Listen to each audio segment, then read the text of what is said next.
Yeah,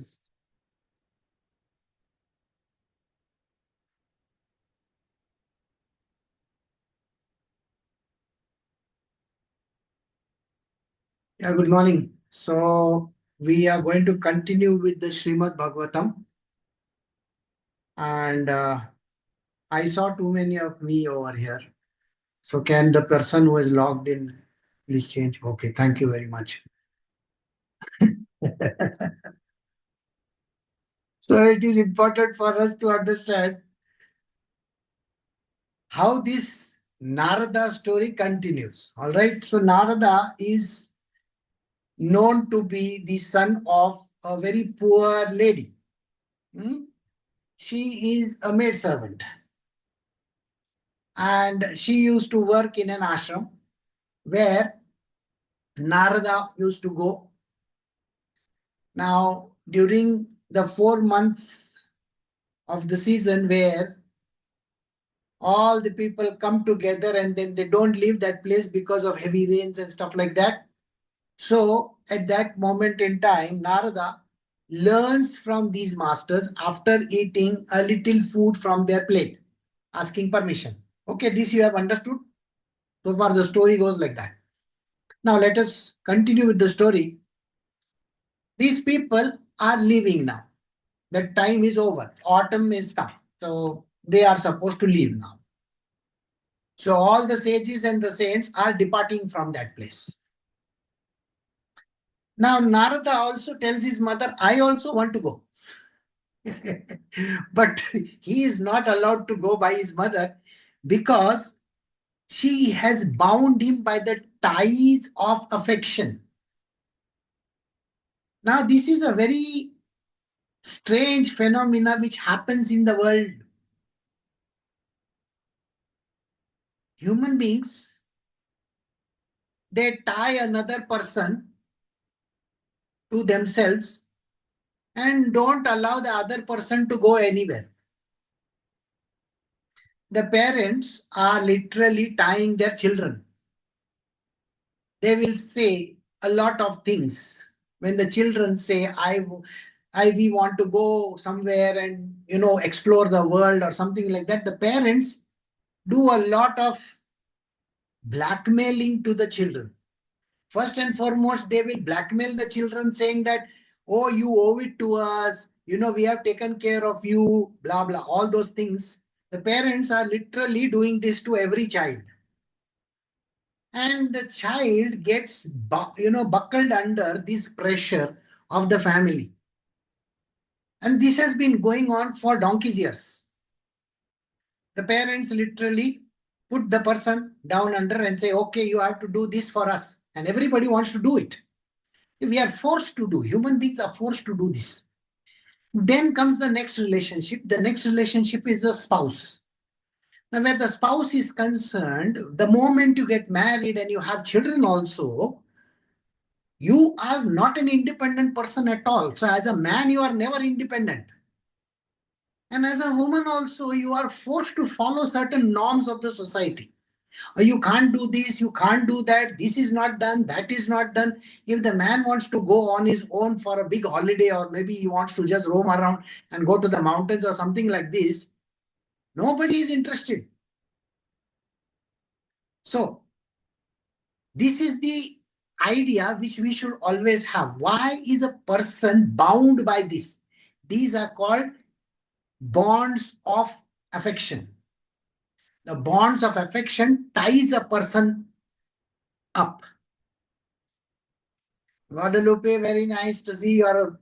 I'm very happy to see your writing. Okay, thank you. Now let me continue. So here the idea is we should be free, but human beings are never free.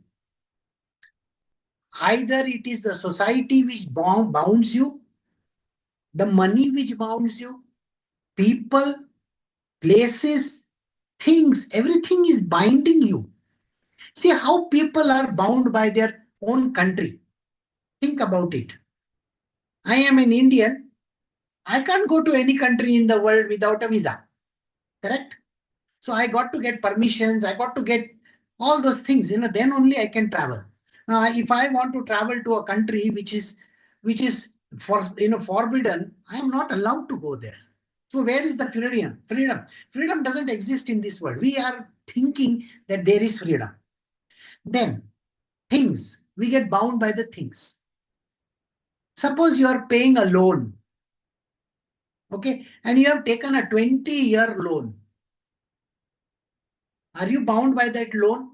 Yes, of course. Can you leave that place and go away? No, somebody else has to take the loan on their head then, isn't it? So money, houses, cars, properties, human beings, places, things, everything binds you. Now the biggest binding is what? A cell phone. You see, you cannot leave the cell phone and go anywhere. How many people have the guts to leave the cell phone at home and then walk out of the house?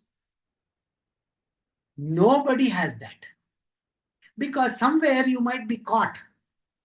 The person will ask you, show me your identification. And suppose you are not carrying your identification. You see, your phone has a lot of identification, but otherwise you don't have. What are you going to do? I hope you understand. There is a big problem there.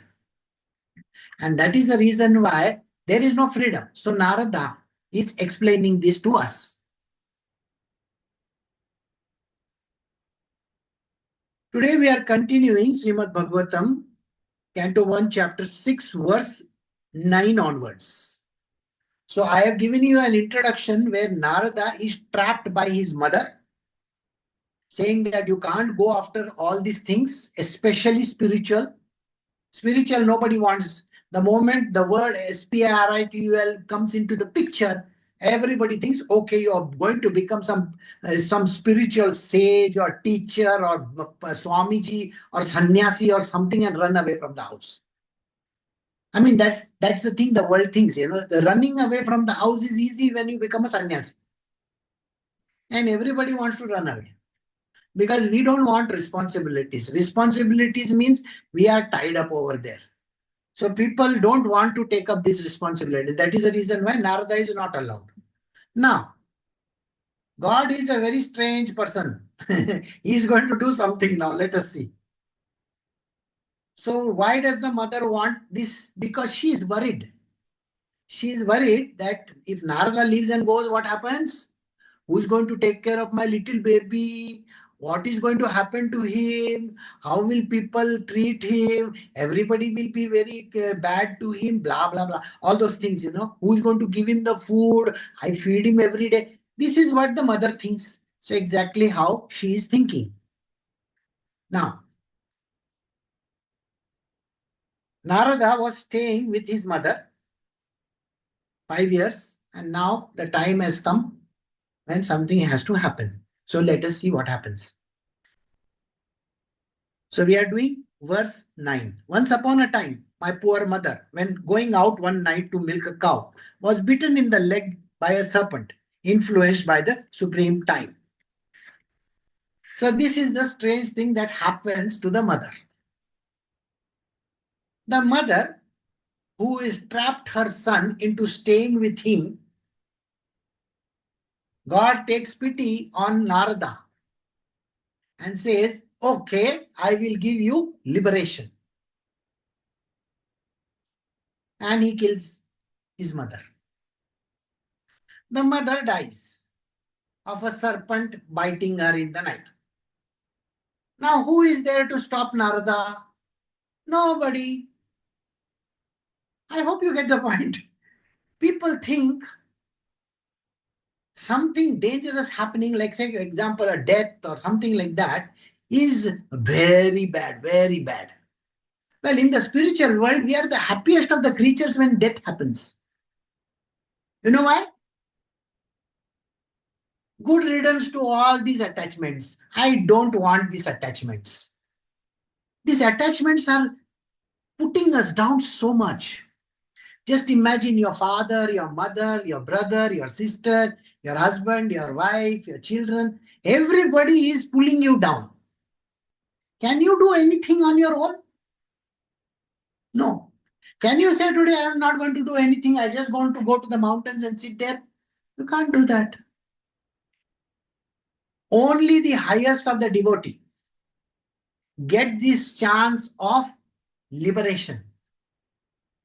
God gives him an opportunity like this. Or if the divine Lord himself comes in your way, he will clear the path for you. And this is a very strange thing. You know, all these people whom we will talk about now, think how they happen to get liberated. Jesus Christ, the only attachment was to his mother, father, and his brother, sisters. That's it. But he left one day and went away. There was no wife to look after him or say, oh, today go to the market and get these things, get that thing. I want this in the home. My children are hungry. All that, nothing. Nobody is there to say. And he was one amongst those children. So one day he decided, okay, now I will go. So for him, it was freedom. The second person I will talk about is Gautam Buddha. This man had the guts to walk outside his house.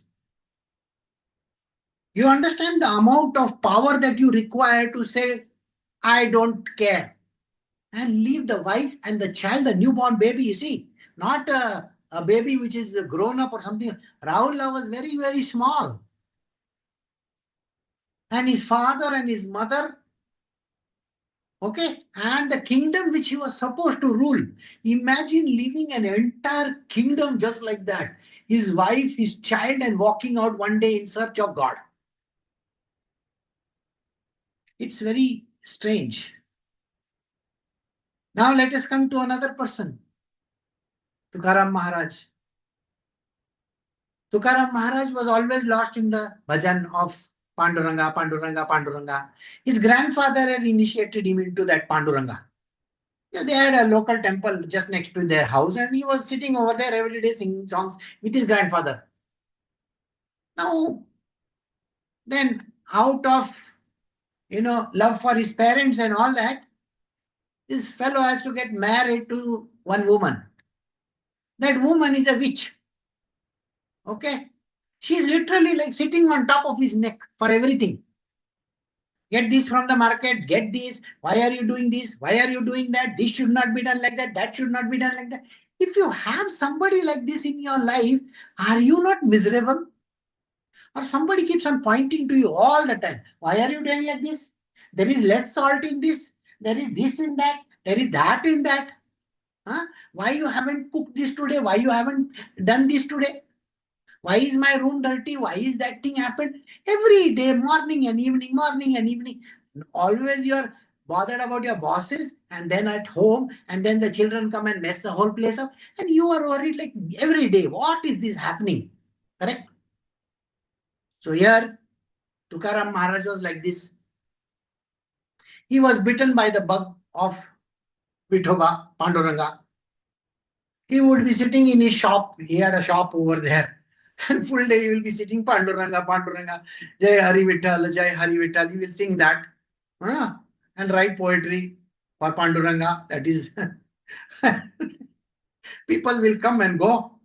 And somebody will say, give me this, give me that. Give me 1 kg rice, give me 10 kg rice, give me this, dals and this. And he'll say, okay, take it. And he'll tell his servants, give that. And if this person said, I don't have any money, he says, okay, that's all right. Next time you pay. He emptied his whole house just like that. His wife used to get so upset. You see, you have children. How are we going to take care of this household? But he was lost in Panduranga. And then even the cow stopped giving milk. So she's going to him, says, useless fellow, go and work somewhere, earn some little money. What kind of a person are you? What Panduranga full time you are doing? That Panduranga doesn't give us money only. He's so bad fellow. And she used to call him Blackie, Kalia. Black person. Because Panduranga is dark in color. It's Krishna, you see. What is that Blackie fellow doing? So she used to get very upset with him. with God. He's not giving him money, just sitting and doing Panduranga, Panduranga. What is this? Finally, out of that detachment, he will go up the mountain and you will sit over there. And this woman used to bring all the food all the way up. And then the time comes for him to go away. Goes away. Then he will go with his Iktara and Chipali to different villages singing songs. And he had a great fan following.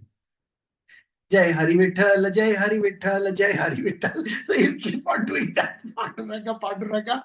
And in some of the villages, he will find some great fans. And there were some women also who had left everything and running after him. So naturally, people are going to have doubts about him, isn't it? And he had no knowledge of Sanskrit and other things. So the neighbor who was the Panditji, his knowledge of Sanskrit was very good. Like he was a Brahmin. So he used to say, don't teach this world all this nonsense. What is this Panduranga, Panduranga you're doing? Teach them the Vedas and the Shastras and this and that. One day that fellow beats him up. Tap, tap, tap, tap, tap. With what? With one babul ka stick. See, babul is a plant where got big thorns. So his whole back is bleeding. And he is continuing Panduranga, Panduranga, and he's not saying anything. But the fellow who is beating him, he has to hold the stick, no? When he's holding the stick, the thorns go in his hand. And he starts bleeding. So he says, wait. Tukaram Maharaj says, wait, I will go to my house and I'll get some oil and I'll rub on your hands. Poor fellow, your hands are bleeding. He goes to his house, gets some oil from the house and he puts it to his hand and says, now you beat. So can you imagine somebody doing that? So those who are lost in the world of God, they don't have any idea about all these things, material worldly things. And then the Brahmin comes to know that he's a great person and he touches his feet and he says, I'm very sorry, I should not have done this. So I hope you get the idea. So this is how it works. At other times, if you get married, you can get trapped. If you are not married, your parents are going to trap you. If you have children, your children are going to trap you. The world is going to come and talk bad about you. So all these things do happen. And that is the reason why God has to give the grace for you to walk out, which doesn't happen in everybody's case. 1 in a billion, I think 1 in a billion only. I think that would be the percentage. That is how it works. So he says, so his mother dies and he is happy. Now you will say, what kind of sadistic person he is? No, he's happy because God has given him liberation. So what he says, see, verse 10, I took this as a special mercy of the Lord, who always desires benediction of his devotees. And so thinking, I started for the north. Now this is what he does. Narada is very happy that, okay, now no more attachment in my life. No mother, nobody to look after, no house also. I'll just give the house. If I have a jopadi, I'll give it away to somebody. And he walks away. He says, God is really very kind and merciful on me. This mercy has to descend on a person who is a devotee of God. Everybody can't do that. Okay. I am sure that you will know, even in the story of Jesus, there is a person called Lazarus. And the Lazarus cannot leave his family and go, though he is giving money to Jesus Christ and all that. But he cannot leave and go.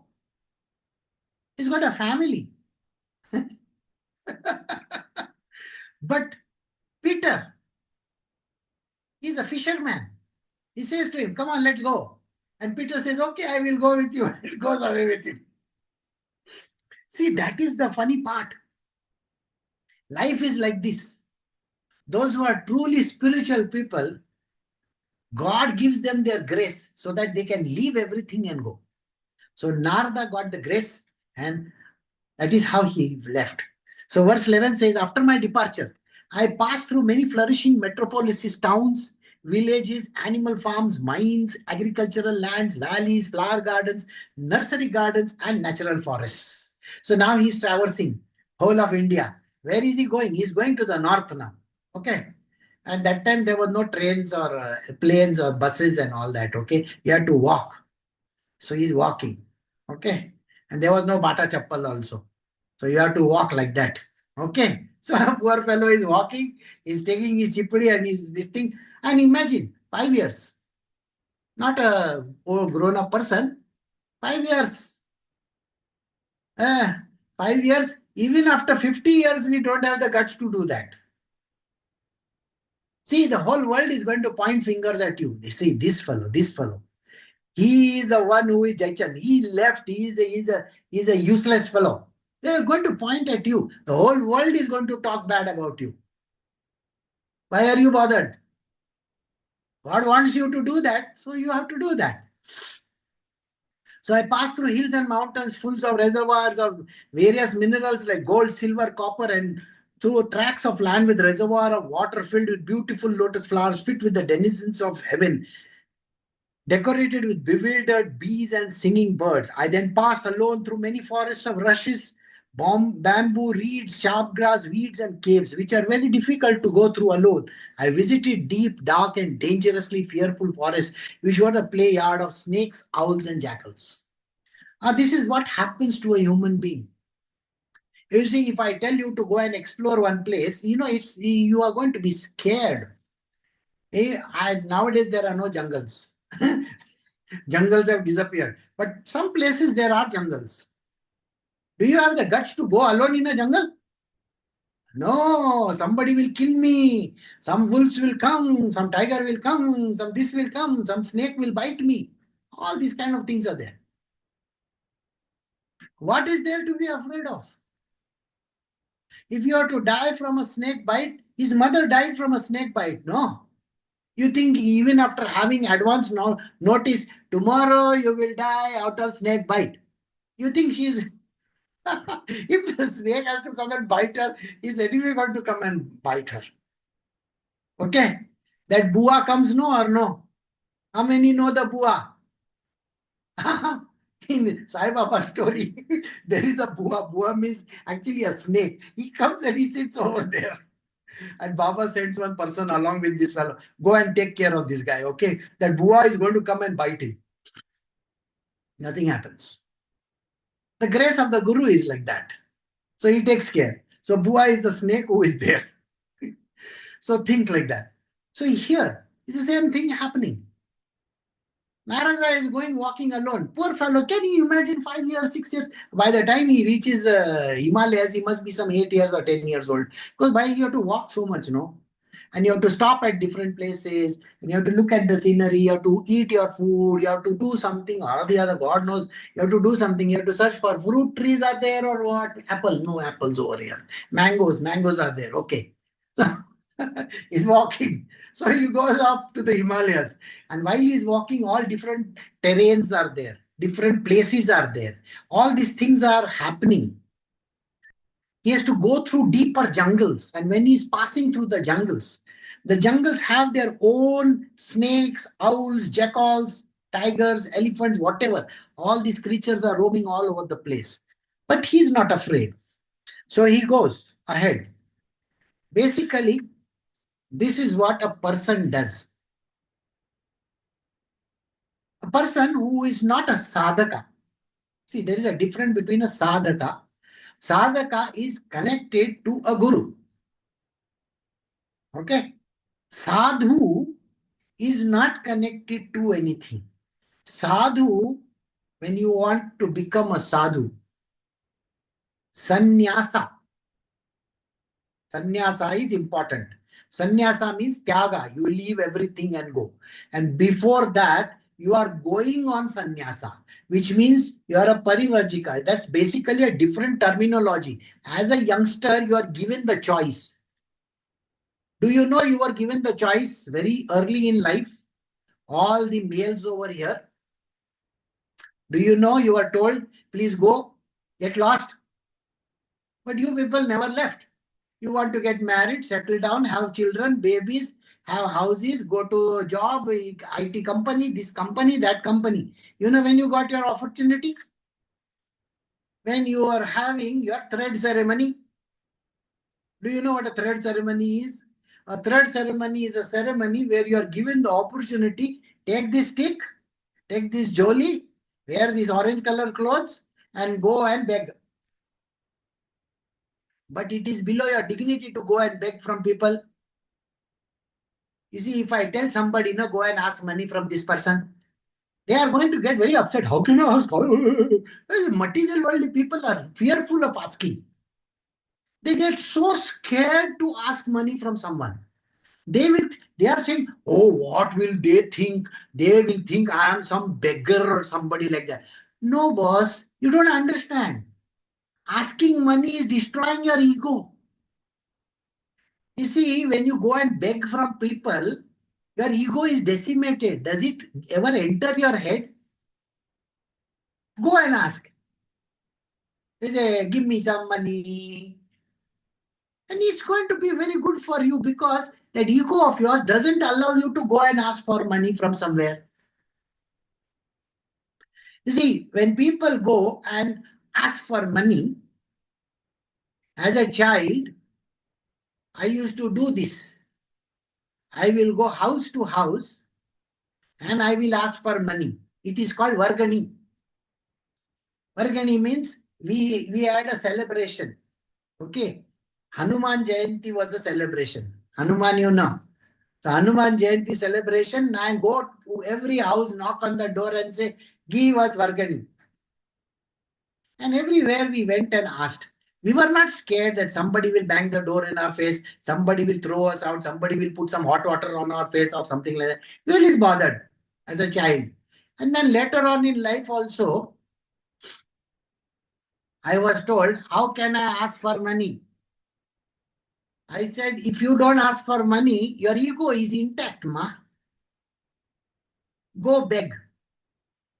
No, but what will people say? I am not a beggar. Of course, the whole world is a beggar.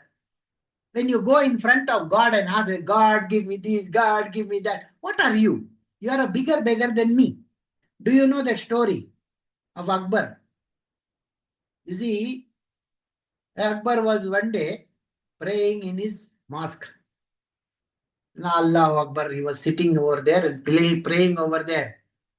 And one mendicant, he is roaming, he has no money.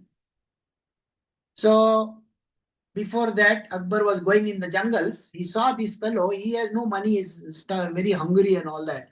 So he says, you do one thing, you come to my town, okay, come to Delhi, I will give you money. So he says, okay, fine. So this fellow comes to meet Akbar. And person over there, sentry tells him, that fellow, oh, he's praying inside. Oh, really? He's praying inside. I will wait outside that place. So he goes and sits outside. And then he hears something. And Akbar finishes the prayer and he comes out and he sees that this fellow is walking away. He calls him, come here, come here. What is this? Who are you? What? So he says, see, yesterday you told me to come and meet you so that you will give me some money. But today when I came, no, I don't feel like asking money from you. Akbar asks him, why you don't want money from me? He says, see, you are a bigger beggar than me. You are telling Allah, give me this, Allah, give me that. Huh? You are a king and yet you are a bigger beggar than me. I am only thinking about myself to eat food. That's it. You are a beggar who is asking for bigger riches from you, from God. So I don't want to beg from a beggar. I hope you get the point. So that person who has to learn this, so he is called a parivarjika. Okay. So parivarjika is a person who has to learn all this while they are going. Then they can become sannyasis. All right. So thus traveling. Verse 14. Thus traveling, I felt tired both bodily and mentally. And I was both thirsty and hungry. So I took a bath in a river, lake, and also drank water. By contacting water, I got relief from my exhaustion. Verse 15, after that, under the shadow of the banyan tree, in an uninhabited forest, I began to meditate on Sri Krishna, situated within, using my intelligence as I had learned from those sages and saints. Now, what happens? Now, the story continues. Narada is one day is gone near a lake, and he feels tired, hungry, and all that. So he stops over there, takes bath in the river, comes out and sits under the banyan tree. He sits under the tree and he says, there is no food anywhere. So he says, I will just meditate a bit, as taught by those sages. Remember, the sages had taught him some things. So he says, I have learned this meditation technique from the sages. Let me sit here and meditate on the God within. See, ours is the only religion which tells you there is no God outside, there is God within. God is outside also, but searching for God, don't try to search for him outside. Search within. Only the ignorant people will run after all these gods and goddesses of this world. You understand what I'm saying? They are like the politicians. You are running after a politician. Okay, please give me this, please give me that. I want this sanction, I want that sanction. So every time when there is some administrative head in one place, are you not running after him? I want some ration certificate, I want this signature on that, my property registration, there is that, so many things. You have to do that, isn't it? So here also, the gods are meant for that purpose only. They are not meant for any other purpose. So you go and pray to this God, and God, God, give me this, God, God, give me that, God, God, give me that. Every God you want to go and ask. So here, he has learned God is not outside, God is within. So think of God within. Who? Sri Krishna. So then he says, verse 16, as soon as I began to meditate on the lotus feet of Sri Krishna with my mind transformed in love, tears rolled down my eyes, and without delay, Sri Krishna appeared in the lotus of my heart. So what happens? He is sitting over there, meditating on Sri Krishna within his body. Now, why is a person supposed to meditate within? The reason is because God lives in the core of your heart. He's got one little department inside your heart also, okay? He says, I have built one office inside. Office I don't go to all the time. I am the super boss. No, I have to go to so many offices in this world. This office I don't visit all the time unless and until you dial my number and you say, okay, please come, God. Then only I will come. So Sri Krishna comes over there. He says, hello, my dear. How are you? What are you asking for? What are you doing? I mean, just imagine this scene. Sri Krishna is there in the core of your heart and he's saying, oh, yeah, you called me. How are you? And you're wondering what is happening. Oh, my boss is calling me. You know, when boss calls you, how it happens. Huh? It's like that.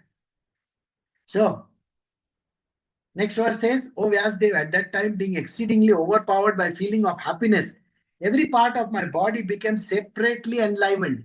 Being absorbed in the ocean of ecstasy, I could not see both myself and the Lord. It is when you are overjoyed so much. You are living in a world of ecstasy. You don't know actually what has happened. You can keep on crying all the time. You know, the tears are flowing, ding, ding, ding, ding. When you are exceedingly happy, these are the signs of excess happiness in you, blissfulness actually. One is you will be either smiling or your mouth will be open. Your eyes are, the tears are flowing down your eyes. You are shivering. Your hairs are standing at end. You don't know what you're speaking. All these kind of symptoms develop in a person. The heart also is pumping very hard. We don't know why it is doing so. So it is like an ecstasy. At that moment in time, you don't even remember you are there. The idea that you exist doesn't appear at all. You are lost in this vision of God, and you are looking at this God yourself, and the distance between you and Him becomes zero. So, the transcendental form of the Lord as it is satisfies the mind's desire and at once erases all mental incongruities. Upon losing that form, I suddenly got up being perturbed as is usual when one loses that which is desirable. Now, this is what happens to a person. The form appears only for a moment. Please understand one thing. If you ever get a darshan of the Lord, ever, ever, by chance, by God's grace, if you get a darshan of the Lord, He is in microseconds, okay, millisecond, microseconds and all that. He's not going to stay there, okay, ready, steady, click. No, say cheese. He's not going to do that for you. Okay. No, let me take out my camera. Let me take out my phone. I want to take one picture of yours. God is not going to wait for your picture. Okay. He comes and he disappears. It's a momentary thing. A momentary thing. You have to be very fortunate to sit with him for 5 days and listen to him. Giving you a nice dulai, surf excel. Okay. Or maybe Tide detergent. So that's what he did to me, 5 days, full washing. But sometimes when you have to meet the Lord, he'll come for a microsecond and he will disappear. And when that happens, you are left with a big hole in your heart, black hole. Nobody can feel it. And you are thinking, God, where are you? God, where are you? God, where are you? God has disappeared. And this happens to almost quite a lot of people in this world. The appearance and the disappearance of the divine Lord happens in a microsecond. It just happens like this and goes away. So here Narada also has the same thing.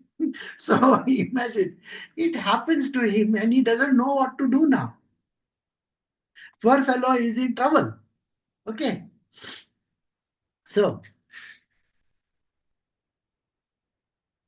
all right, let us try one more verse. I desired to see again the transcendental form of the Lord, but despite my attempts to concentrate upon the heart with eagerness to view the form again, I could not see him anymore, and thus dissatisfied, I was very much aggrieved. Verse 20, seeing my attempts in this lonely place, Sri Krishna, who is transcendental of all mundane descriptions, spoke to me with gravity and pleasing words just to mitigate my grief.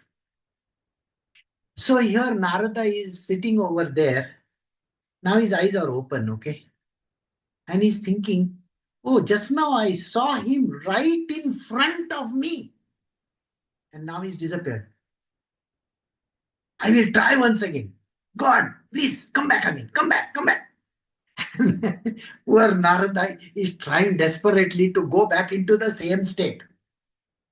Tell me something. If you have tasted a fruit once, do you get the same taste again? No. So what are you trying to do? You won't get the same taste again. I tell people, if you get that one, that one thing, you should be happy in your life. Why? Because that one is sufficient for your entire life. You don't need him 24/7. So here, Narada is feeling bad. Remember, he is a child, he is not a grown-up person. Okay? And he must have been traveling for some time because he must have grown up at least some 13, 14, 12, 13 years or so. Now he's sitting there, crying for God, trying again and again. Please, God, appear for me, appear for me, appear for me, appear for me. God is not appearing. But Sri Krishna is very kind. You have to understand this. You know what Sri Krishna does? He says, okay, I will show you my glimpse. And he comes. Okay, so we have come to the end of verse 20. Now, before I close, I will tell you Sri Krishna's one very beautiful story. So there is a sage in Calcutta. This sage, he has built a temple next to Dakshineshwar.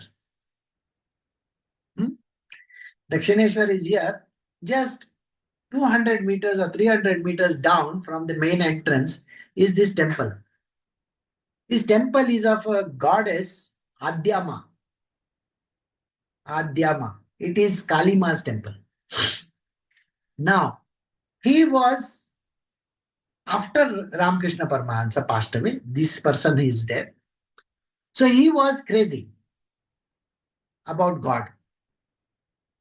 And one day, Ma comes to him and tells him, you do one thing, you go to the, there is one river over there called Ganga River. She is known by another name over there. I've forgotten the name. Somebody can prompt me.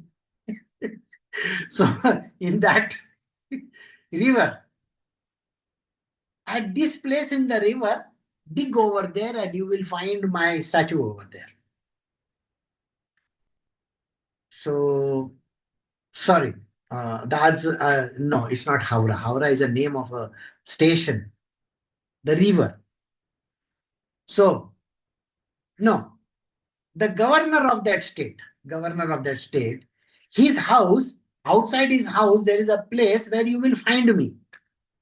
So he goes in the middle of the night with one axe and all, pickaxe and all that, and he starts digging that place. People come to know about it. They get very upset. How can you do this? Continues to dig. There he finds a small murti, this much only. Now, when he finds his murti, everybody comes to visit him. And he's a poor man. He's not a rich man. So they come to visit him. And then Ma suddenly comes to him in his dream and he says, now go and immerse me in the river. You should know, in Calcutta, okay, the system is, after Navaratri, you go and immerse the statue, no? So it's like that. So Ma also tells him, now you have to immerse me. Now this is a stone. So he takes a ship in the middle and he puts that thing, okay, in the river. So now he is very much upset because he wants Ma. He wants Ma. So he says, now what am I to do? Now he is not a great artist. So he, by his memory, draws the image. He draws the image and he says, I will build one temple. Remember, this man is poor. He doesn't have any money. So he will go and ask money from every person. Please give me money, please give me money, please give me money, please give me money. Everybody would say, we don't need. Some people will give him money. See, it is important to build a temple. So building the temple was extremely important. So he would collect money. It took him many, many years. He would go from Jagannath Puri to this place, to that place, to Vrindavan. And that time it was only walking because there was no transportation that much. Bullock carts and all, he would go. So he one day walks all the way and he faints over there because there is no food and no water for him. So in the middle, somewhere in the jungle, he faints. So when he faints over there, suddenly he is woken up. Somebody is putting water on his face. This is a young girl of some 8-10 years. And then she said, you're woken up. He wakes up and he says, where am I? So she says, oh, you are here in this Brijwa, in Vrindavan you are. Really? Okay. And then she says, okay, now I'm going. He says, no, but I need water. So she is playing with one young boy over there. So these two, boy and girl, are playing. So they are playing in some bushes and all that. So she says, okay, you wait over here. I will get one ghada, one matka from the river, from some house. There's a nearby village. I stay over there. The girl says, I stay in the nearby village. I will get one rope and one matka and I will come. And both these boy and girl disappear. And about 10-15 minutes later, they are back. They bring one matka, one pot and one rope. And nearby there is a well. So they put that matka in that and then they draw out water. He's very thirsty and they give him water and some food, little food they give. She must have bought from her house. So he drinks and he says, I'm very thankful for y'all. You saved my life. This is the girl and the boy, they start laughing at him. This is okay, doesn't matter. So where are you going? I'm looking for money. I'm building a temple. Oh, you're building a temple. What temple are you building? I am building a temple of Kalima. So this young couple says, this young small boy, they say, hey, boy, girl, what, you are building a temple for Kalima? Why? Because she is the highest of the goddess. But I thought higher than God is love. Really? Yeah. Radha Krishna. Higher than God is love. And it strikes him quite a lot. Yes, of course, it is love. And then these children run away. So he's sitting under that tree. After some time, some villagers are coming over there. They come to this place. So they see this man is sitting and next to him the pot is lying and that rope is lying over there only. So they come and they ask him, who are you? He says, I have come from Kolkata. They say, yeah. This matka and this rope, did you use? Yeah. Did you drink the water from that well? Yeah. That is a poisoned well. Many people have died drinking that water. What are you saying? This is, he says, but no. There was this young boy and young girl. They came, they brought this matka from the village. They brought me some food also. And they fed me this water and food and they went away. The villagers are looking at each other. What boy and girl? What village? There is no boy and girl in any village over here. And what boy and what girl? He describes them. Oh my God, you met Radha Krishna. That is how it is. And this temple is only open for 1 hour or something, or maybe 15 minutes or something like that. So when you go to that place, you have to see the image from about 50 feet away. You are not allowed inside the temple. The temple is there and you have to see from another building. So you stand and you watch. And that door opens and you can see there three things. Kalima is in the middle. Kalima's image, exactly the way he saw Kalima, that is there. On top is Radha Krishna. And below Kalima is Ramakrishna Paramahansa. So this is the meaning of it. To go to reach, if you want to reach God, you have to go through the Guru. And when you find God, you have to find love. The highest in the world is devotion. And so Adhyama temple is there. You can go and see. So it's a very beautiful place. There are lots of stories connected to it. with my disciples also. Someday I will tell you all. So we will stop over here for the moment, and I will see you all in the coming week.